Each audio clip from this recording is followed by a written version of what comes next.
Welcome. I'm Bill Brown from Brookings Mountain West. Thanks for joining us tonight for our lecture.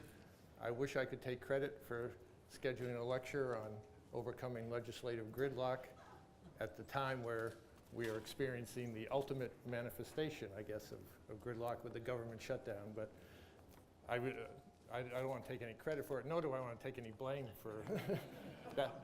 If you want to blame somebody, you can blame Molly for proposing this topic tonight. That sounds fair to me. But thanks for joining us. It will be a timely talk, if nothing else. In Molly's defense, this is not a lecture about a government shutdown, but it's about the gridlock that we have seen both at the federal and increasingly at the state level in recent years. But I'm sure in our Q&A we can obviously deal with the shutdown and its relation to gridlock. But we're very pleased to have colleague Molly Jackman out from Brookings tonight. Molly's first professional visit to Las Vegas, where she's been in classrooms, I think with some of the people in this room already this week, talking to state legislators about this issue on the state level and meeting with other colleagues as well. Molly's undergraduate work is from UC Berkeley, Santa Barbara, I'm sorry. Mine's at Berkeley, not yours. Her graduate work at Stanford. Her talk tonight, as we mentioned, is about overcoming gridlock. One of the examples she's going to use is gun control legislation and how that's an example of gridlock. So it's not a lecture about gun control, that's merely one of the examples. I'm sure you could have chosen half a dozen others, immigration, the NSA issue, and many others. So think of the topic not as a topic itself, but as an example of examining gridlock. As I said, Molly's looking at this issue on the federal level, but she also is doing some interesting work on the state level, looking at state legislators and legislatures. And so I will turn it over to Molly to get us started. Thank you so much. Thank you. This is my first trip to Las Vegas ever, so professional or non-professional, and I've been so pleasantly surprised. It's been a great opportunity to meet with students, meet with faculty here, and experience the city, and hear more about the politics. As you're going to see from my work, I study procedural rules across all 50 state legislatures, so that's 99 state legislative chambers. And that's tricky business, not to pat myself on the back, but that's a lot of legislatures to understand, and I get a bird's eye view. I can see what they all look like, I can compare the broad features, but to be on the ground speaking with legislators in your state and understanding the specific dynamics that are going on here has just been an invaluable experience. So thank you for having me.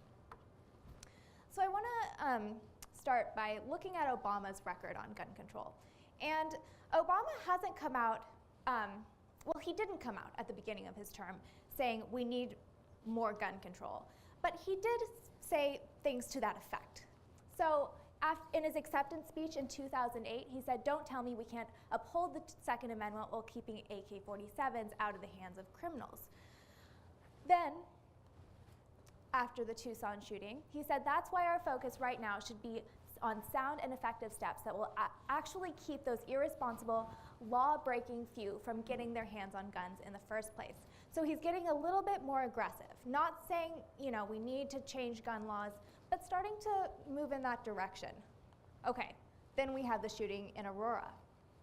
And he says, "I believe that a lot of gun owners would agree that AK-47s belong in the hands of soldiers, not in the hands of criminals," reinforcing the same message. We should have an assault weapons ban in place.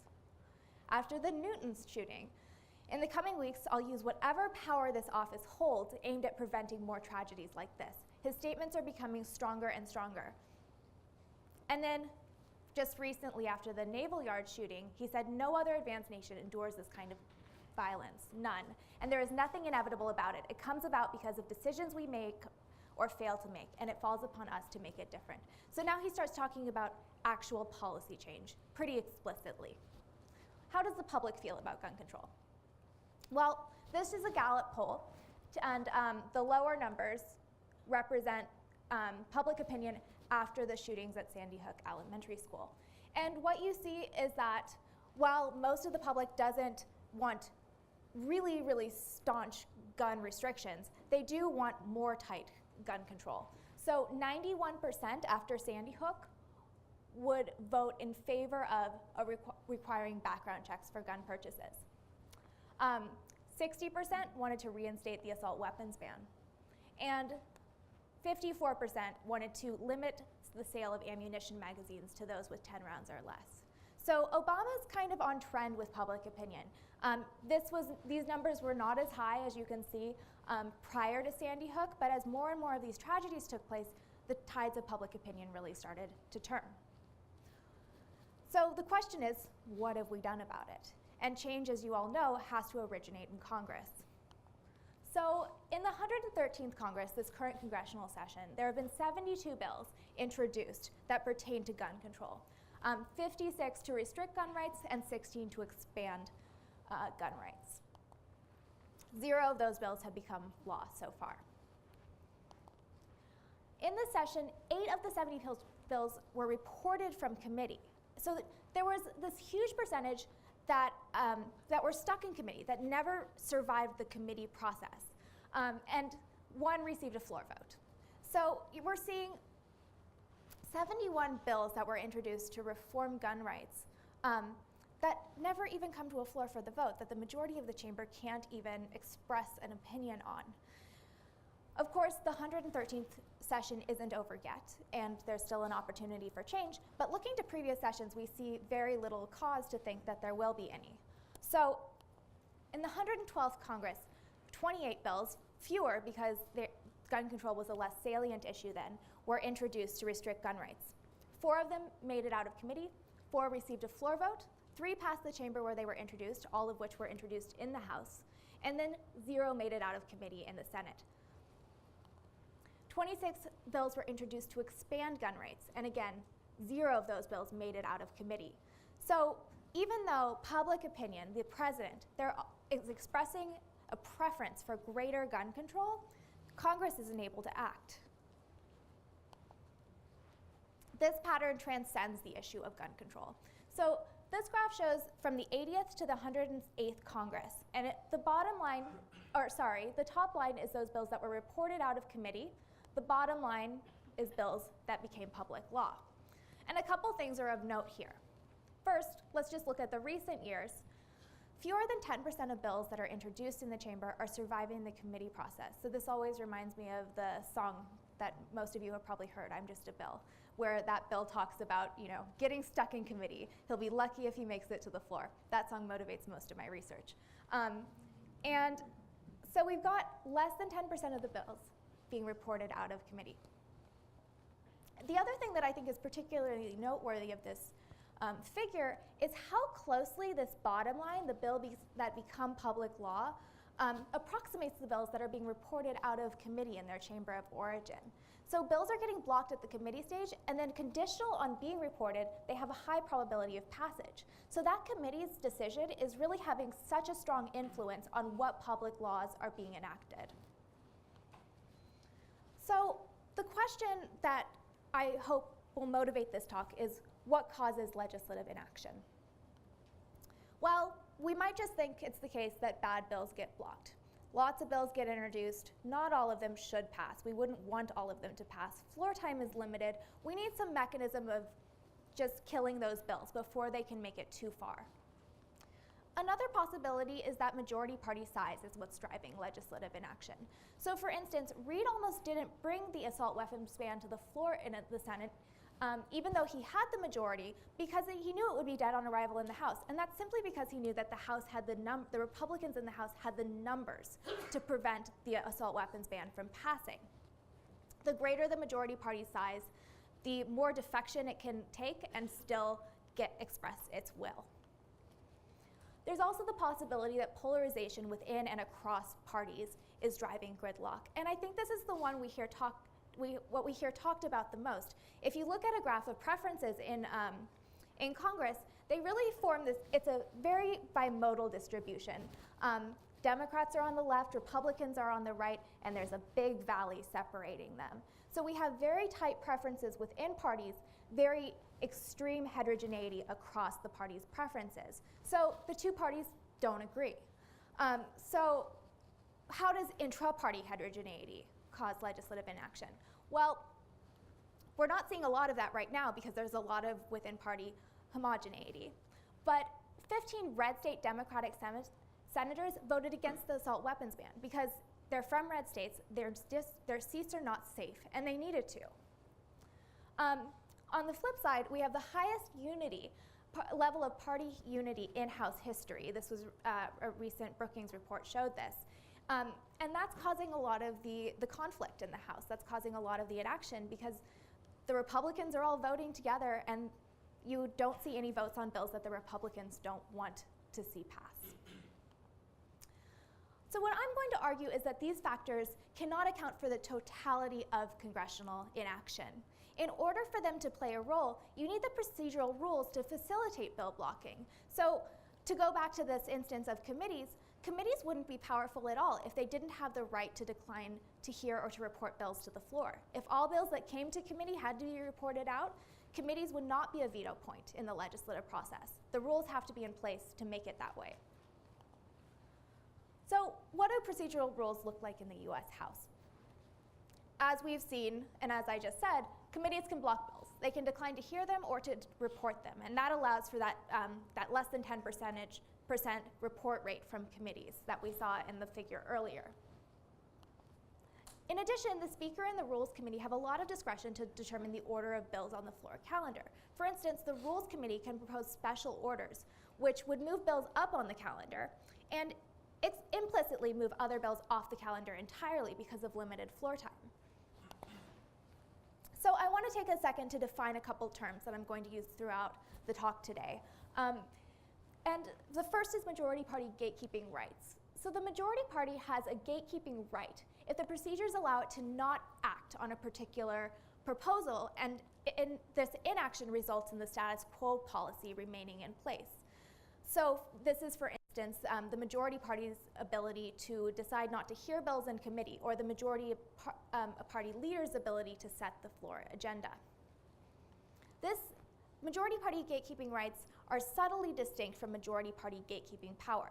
So the majority party has gatekeeping power if it holds a gatekeeping right, and as a result of that right, it gets an outcome that it prefers relative to the one that would in the absence of the right. So it's one thing to say that they can exercise a right and maintain a status quo. It's another thing to say that maintaining that status quo makes them better off. So this is a subtle distinction, but one that I want you to keep in mind as we go forward. The question I ask is, do majority party gatekeeping rights lead to increased majority party power? So does this gatekeeping right, the ability to block bills in committee, the ability to block bills at the calendar stage, result in outcomes that the majority party likes? The problem with this, and most of the literature on the US Congress fails to address this, is we have to determine whether or not majority party gatekeeping rights, these procedural rules that exist, are facilitating majority party power above and beyond these other factors that I mentioned, like the size and heterogeneity of parties in the legislature, the factors that we more conventionally think of as connected to gridlock. So ideally, we'd like to have some baseline model to assess the effect of procedural rules. So one example of a baseline model would be what does majority party power look like in the absence of any majority party gatekeeping rights? Does the majority party still have power because of its size or because of the homogeneity of its members' preferences? Well, unfortunately, we can't do that in the House because majority party gatekeeping rights are unconditionally present there. So we have no way of evaluating what majority party power would look like in the absence of those rules. Alternatively, we could look at how variation in majority party gatekeeping rights explains variation in majority party power and legislative outcomes. But we can't do that again in the House because, well, one, there isn't a lot of variation. Rules have been mostly the same for a long, long time. And when we did see rules changing in the 19th century in the US House, they changed very infrequently and they changed simultaneously. So it wasn't that one rule got changed and that we could assess that particular rule's effect on legislative outcomes. They all changed at the same time. So it's hard to identify the particular procedural mechanisms that led to majority party power. So rather than deal with looking at the US House where there's not a lot of variation, I look at the states where there is a tremendous amount of variation. So there's tons of variation in legislative outcomes, for one. So going back to the example of gun control, in the 2011-2012 legislative session, over 1,000 bills were introduced that had to do with gun laws in the US states. There were 284 to strengthen gun rights, 425 to strengthen gun control, and a whole lot of others that were neutral, things like having a national gun day or having a state gun of Texas. Of those, 148 bills passed. So here we are actually seeing variation. We're seeing some bills pass. And as you're going to see later, we are seeing different levels of progression through the legislative process with these bills. We're seeing a lot of bills to strengthen gun control. We're seeing a lot of bills to weaken it. This is a better laboratory for testing. The other thing about the US states that's advantageous for me is that there's also a ton of variation in procedural rules and majority party gatekeeping rights. Now there's a question there because I'm going to try to convince you that that variation exists. And to my knowledge, I'm the first, me and my co-author Sarah Anzia, we were the first people to really say what do procedural rules look like in the US states and to collect that data. So this is new data that hasn't really been examined before. Okay, so because this is unprecedented, measuring procedural rules in the states, and because it really would be a tremendous, near impossible task to measure all of the procedural rules in all of the state chambers, we tried to narrow it down to two junctures in the legislative process that the majority party could potentially exercise gatekeeping rights at. And we thought about the committee stage and the calendar stage, and if you think back to I'm Just a Bill, the bill does too. So these are the two main junctures at which the majority party typically blocks legislation. The National Conference of State Legislatures fortunately offered some survey data from state clerks and secretaries that helped us to measure committee procedures. For the rest, we were kind of on our own. So what we did was we went out and we surveyed the state legislative clerks and secretaries in all 99 state legislative chambers. We asked them how bills were placed on the chamber floor's calendar, who appoints committee members and chairs, and whether the full chamber votes on committee appointments. And we received about 91 responses. So let's take a look at what the distribution of procedural rules in the states actually looks like. So to start with the committee gatekeeping rights, the first veto point in the legislative process. The first question is, can a majority party appointed committee decline to hear bills? So let's break this down. A majority appointed committee, according to our definition, is one that is appointed by the majority party. And this is the case in all but 4 chambers, where seniority is the exclusive determining factor in what members are appointed to committees. In all others, the majority party has wide discretion to appoint at least its members to committee. The ability to decline to hear bills, well, if you don't have to hear a bill, you don't have to, that bill doesn't have to make it through the committee stage. So it does serve as a blocking point. And the answer to this question is yes in 72 chambers. Second, we considered whether a majority party appointed committee can decline to report bills, which again would make committees a veto point in the legislative process. That's true in 74 chambers.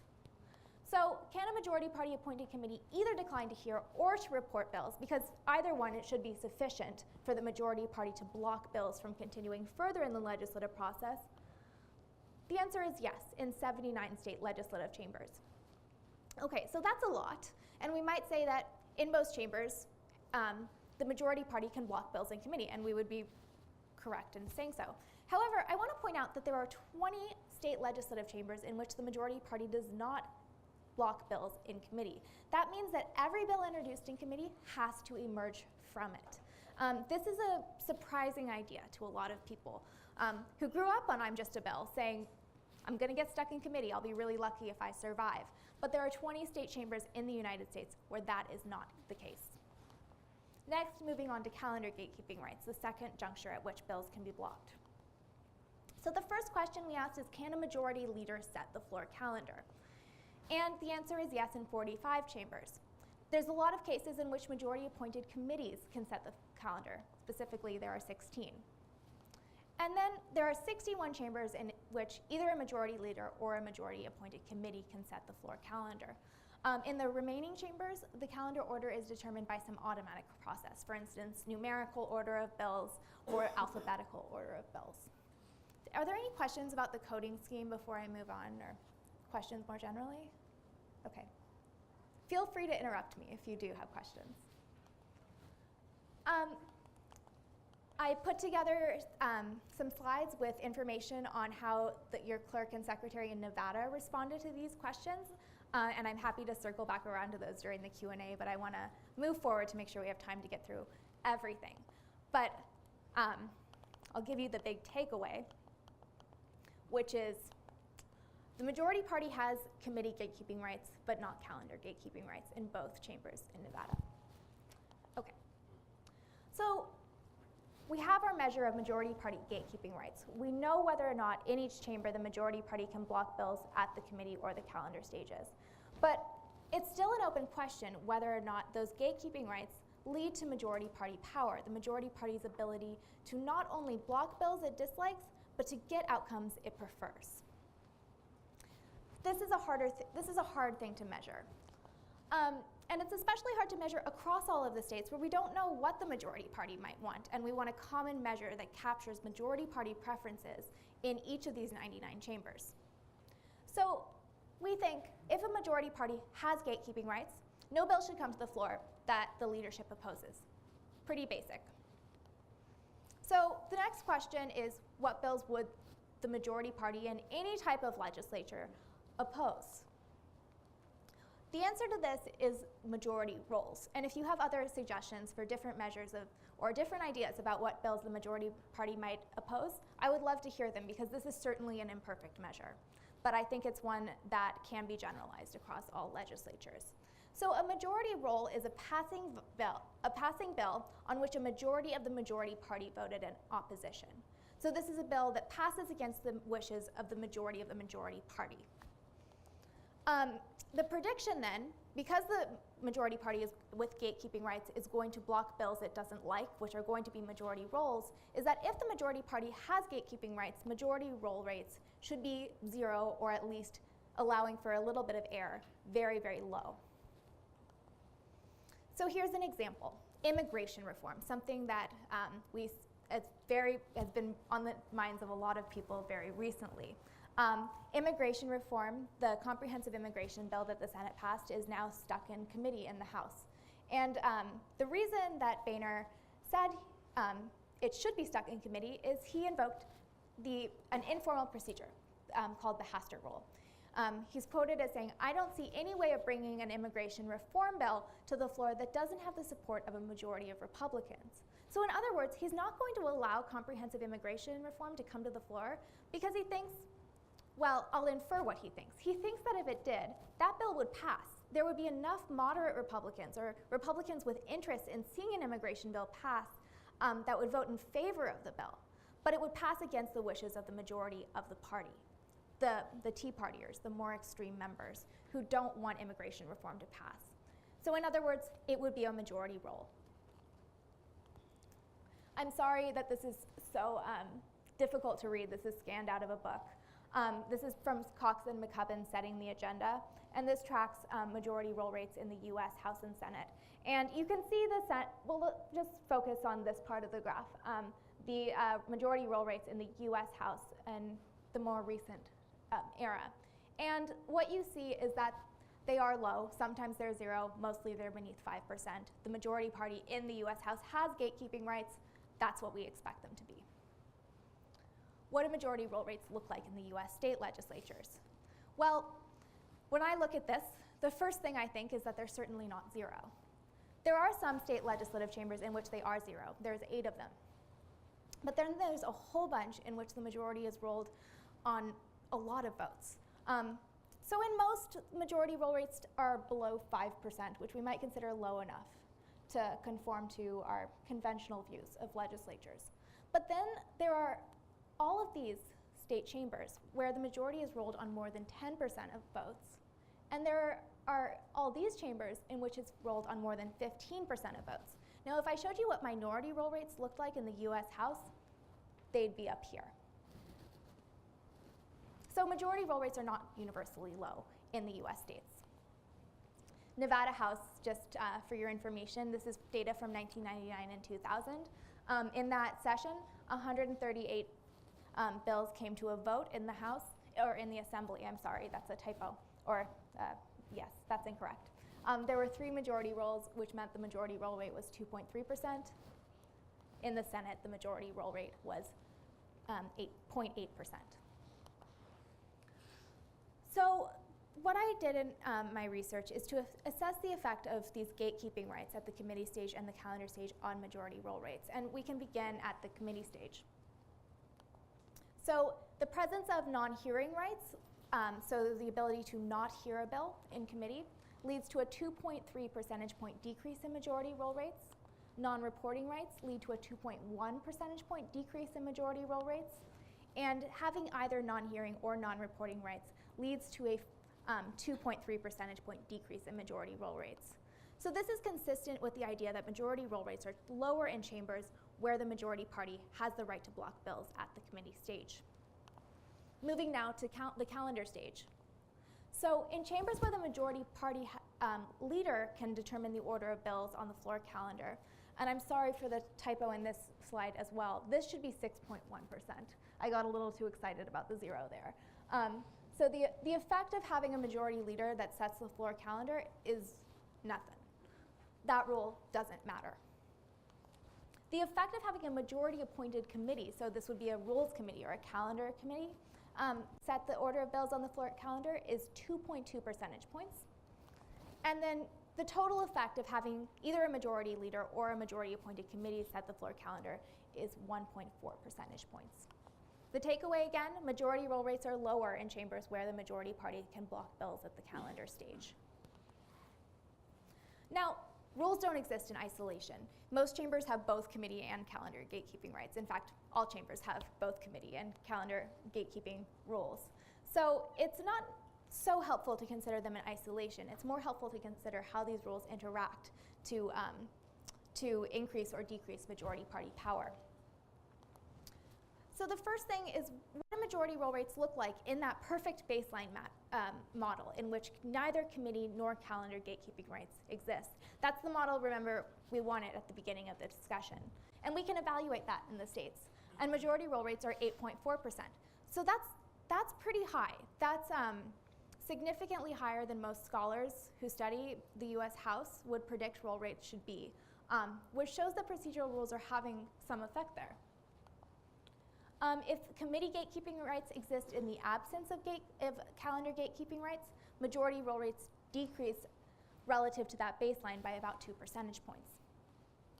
If calendar gatekeeping rights exist in the absence of committee, again, I'm sorry, typo, of committee gatekeeping rights, we see about a 1 percentage point decrease in majority roll rates.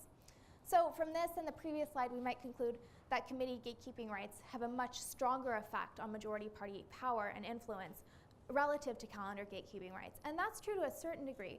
And it makes sense, right? If you can block bills in committee, you don't really need to block bills at the calendar stage.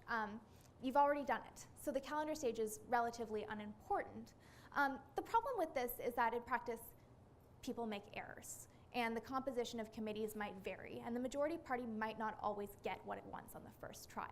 So we do see a cumulative effect of committee and calendar gatekeeping rights that's greater than committee gatekeeping rights alone. So chambers that have both committee and calendar gatekeeping rights have an average majority roll rate of 5.3%.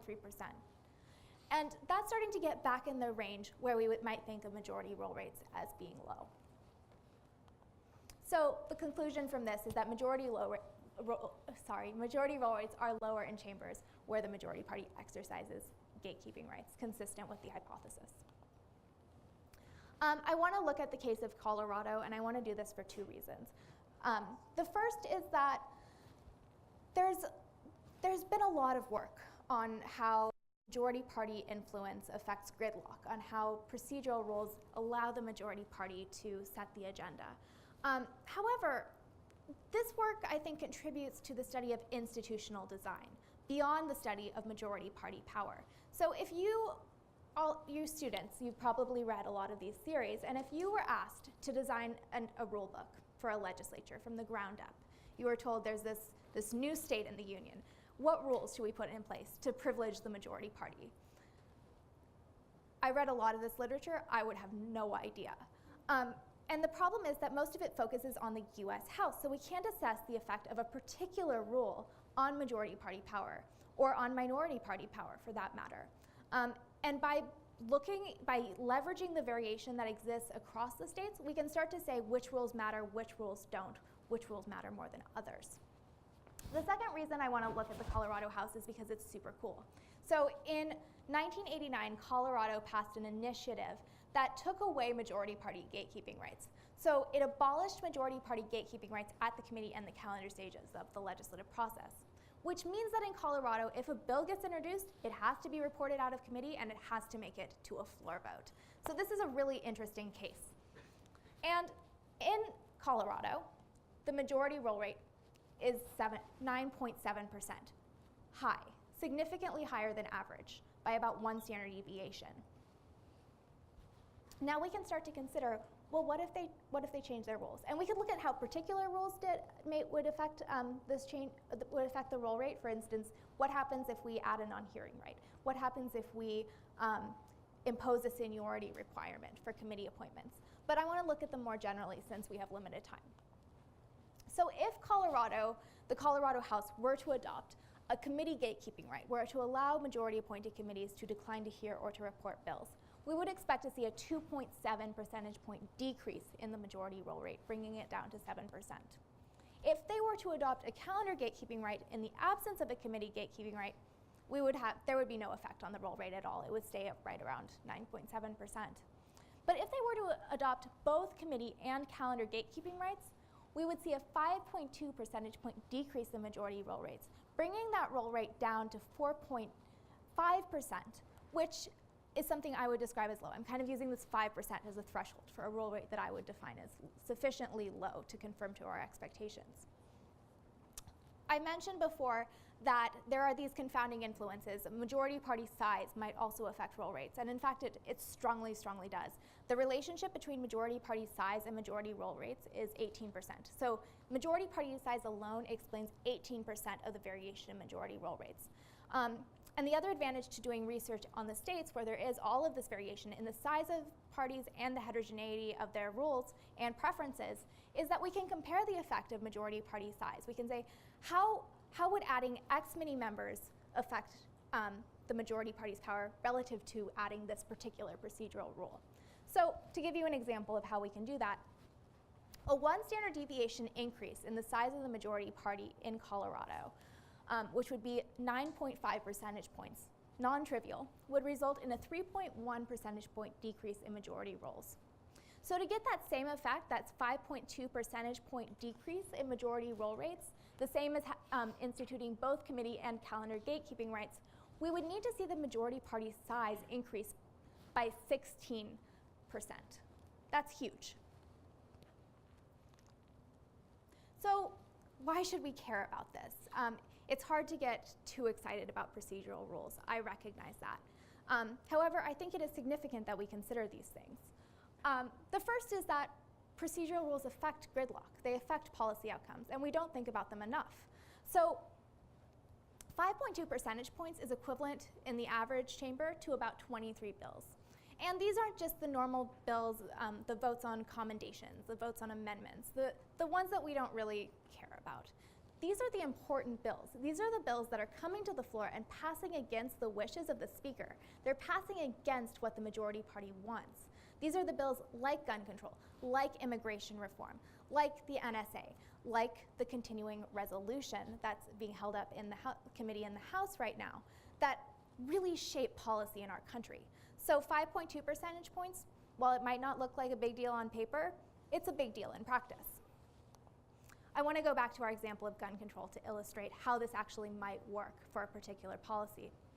So, okay, this doesn't get at that exact point, but I think it's a good starting point.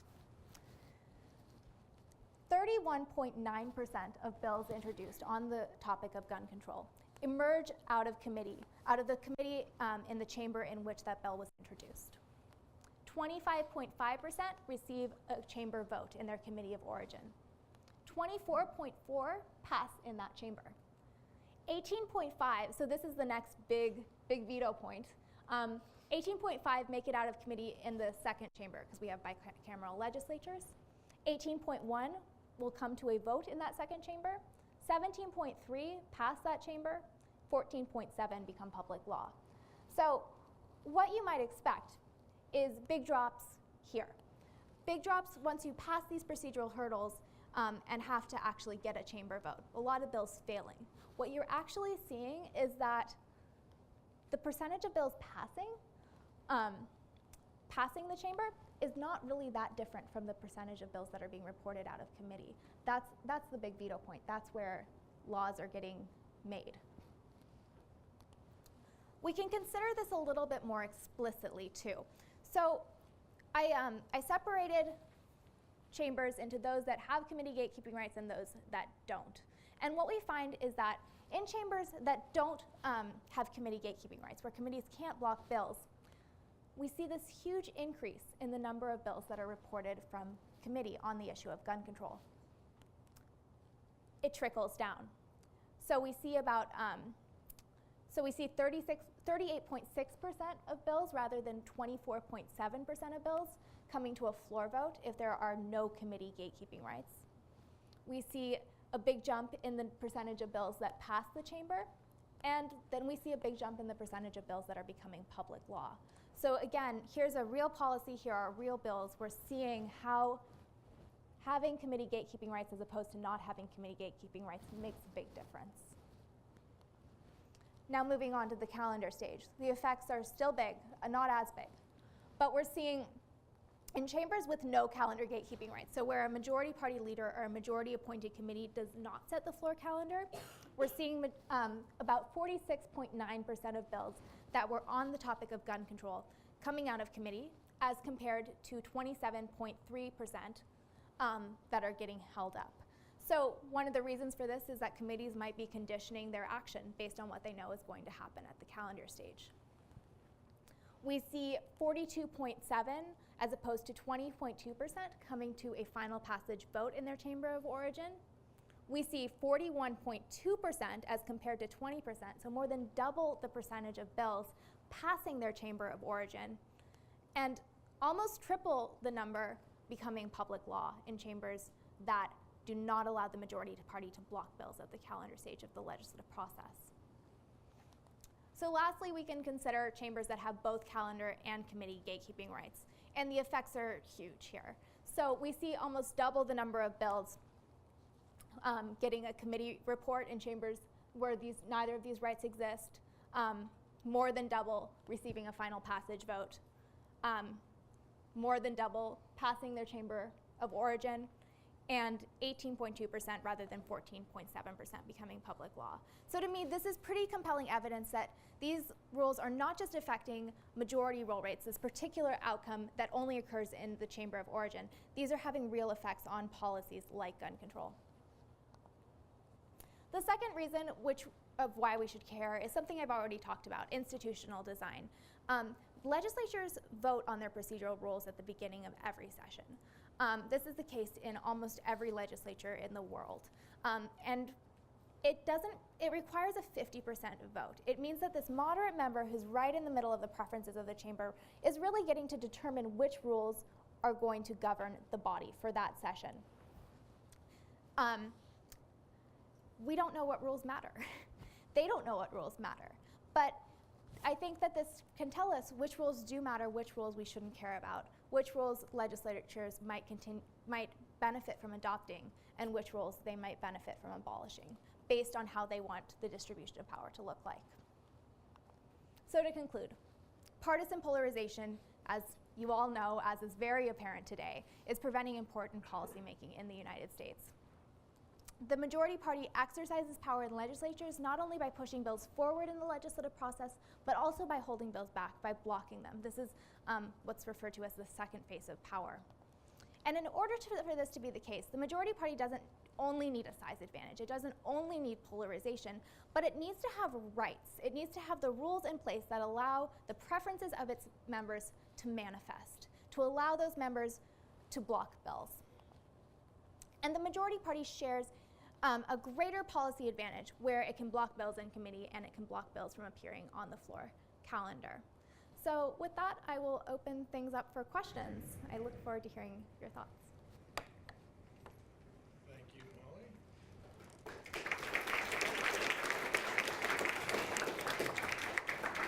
Let me apologize first. I forgot to mention that for those of you who are taking notes or want to refer to Molly's PowerPoint, it's already up on our Brookings Mountain West website.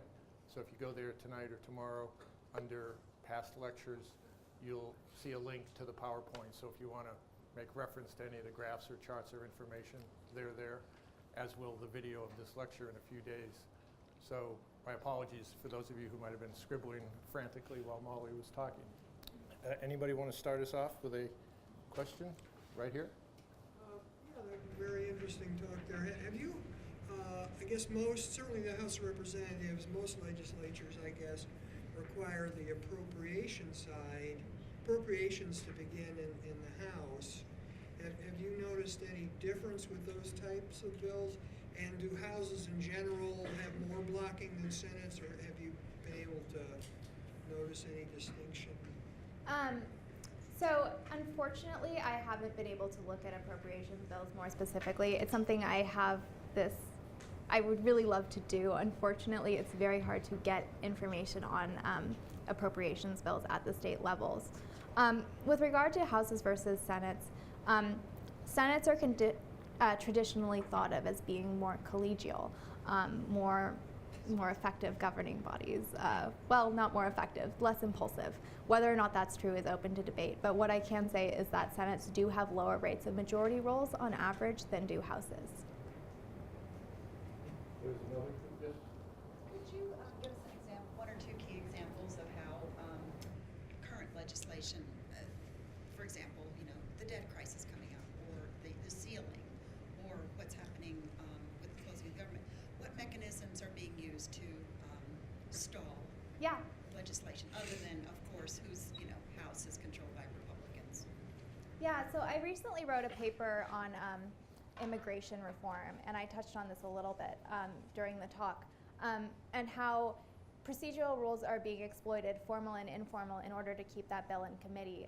And the Hastert rule was invoked, but the reason that the Hastert rule can be invoked is that there are procedural rules, formal rules in place that allow the majority party to prevent a bill from coming to the floor. So the one that's being exercised is the committee's gatekeeping rights. Committees don't have to report. The committee doesn't have to report the Senate version of it, comprehensive immigration reform, to the floor.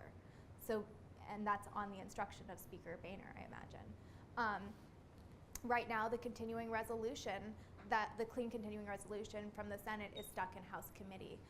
So we definitely do see these procedural rules having a big effect on what bills are getting passed in the U.S. House, having a big impact. It's just that, in my mind, unfortunately, people don't talk about the procedural rules, they talk about the polarization.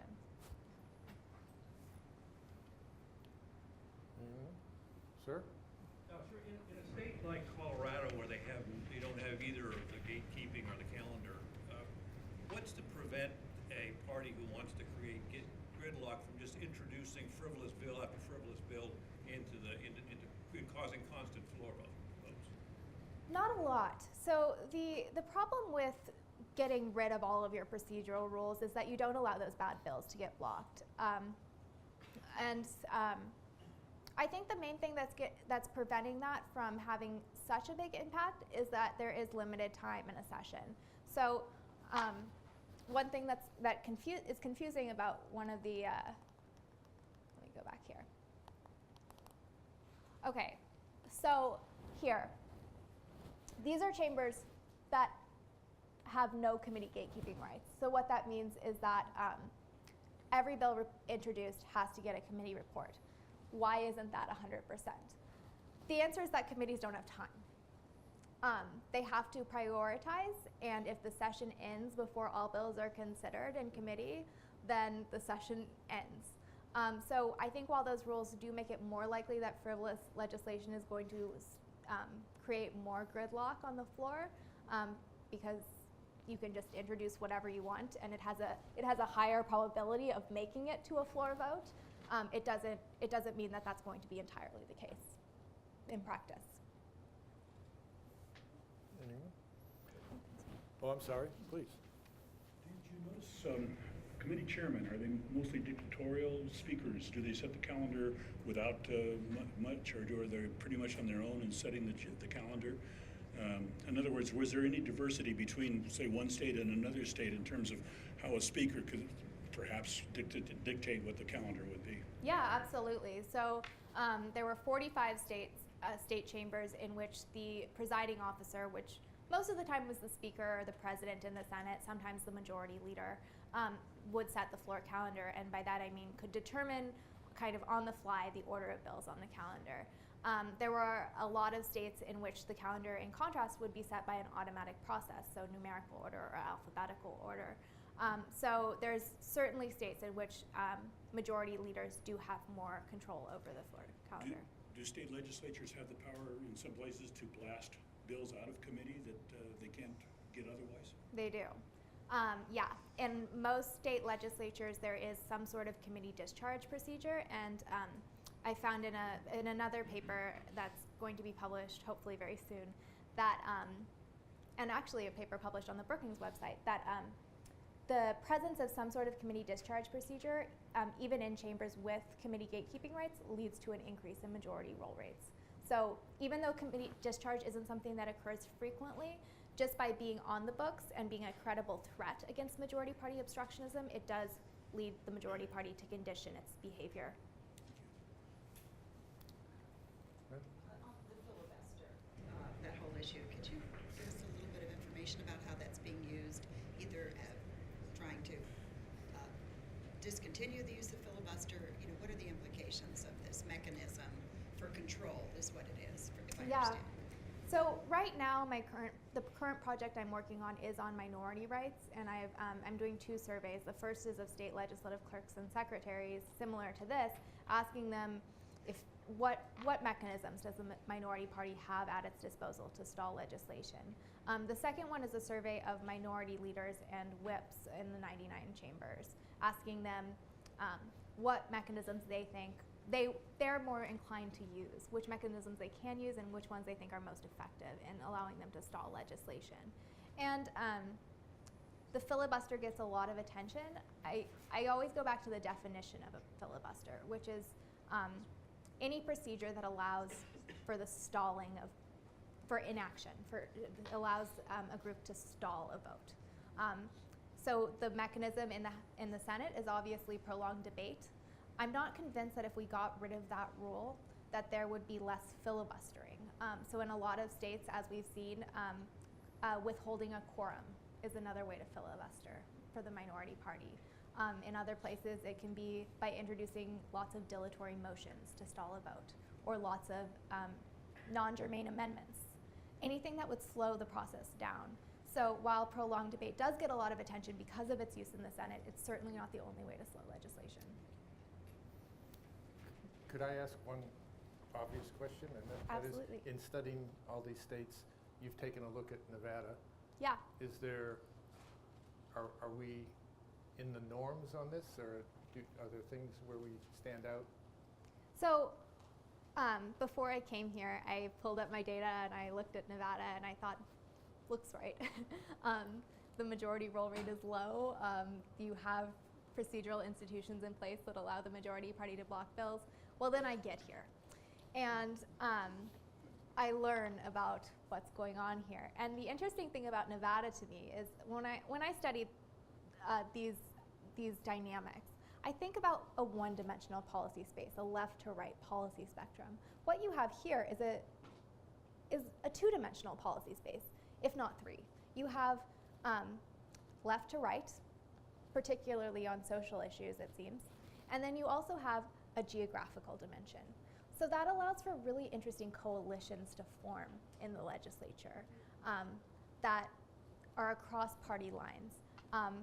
And I'm really interested in studying Nevada in the future because this is such an interesting dynamic that I don't see happening elsewhere. Please. I'm curious about those cases where there are no gatekeeping functions for the majority party. Yeah. One, it seems like serving on a committee would be almost useless unless you really want to mold the content of certain bills. But also, can the majority party or the majority party in the committee to just start rewriting bills that they don't like, or amending bills that they don't like, to make sure that on the floor votes they lose. They can, yeah. And again, a huge power that committees have is to determine the order in which they hear bills. So limited floor time, you get a bunch of bills in front of you, you're going to prioritize. And even though you might not have the explicit right to say, okay, we're not going to take a vote on that bill, I don't want to talk about it, you can still say, let's consider it later. And if the session runs out, that bill is dead.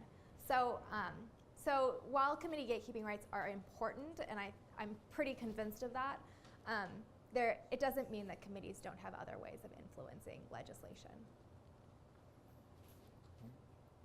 Just one last question I'd like to follow up on. So have you seen differences? There are a few states, and Nevada would be one, that's a citizen legislature. Yeah. And that meets for a finite time. Is that a strong determining factor?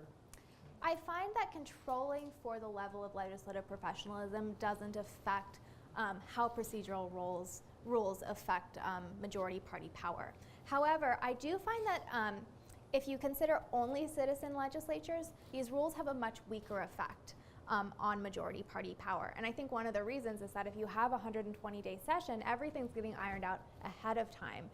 You're not using the rules as strategically while the session is going on necessarily. And a lot of it's bipartisan. These people, they have other jobs. They are busy throughout the years. They're not sitting around thinking, how can I game the system? It's more about, we have a list of things we need to get done, let's get them done expediently. So there isn't as much strategic work going on. Anyone with a last question? Please. I wanted to know, how is this affected by smaller emerging parties that, although may not reach the majority, are actually influential, such as the Tea Party, who has not reached a majority, obviously, but has changed the game where it's not just strictly Republican versus Democrat. And this is statewide versus, So, also. the Tea Party is caucusing with the Republicans. And I think the answer is something that I haven't talked about a lot, which is heterogeneity within parties. And you would think that more heterogeneity within the party would weaken majority party influence. So rather than thinking about it as an emerging third party, which we really just don't see a lot of in the United States, think about it as adding new heterogeneity within the Republican Party, which should weaken the majority party. Last chance? Last call? We don't have I last think there call was someone Las in the Vegas. back of the room, or? No? Okay. Thank you all for coming. Molly will be around if you have questions you want to follow up on. And hope to see you next week.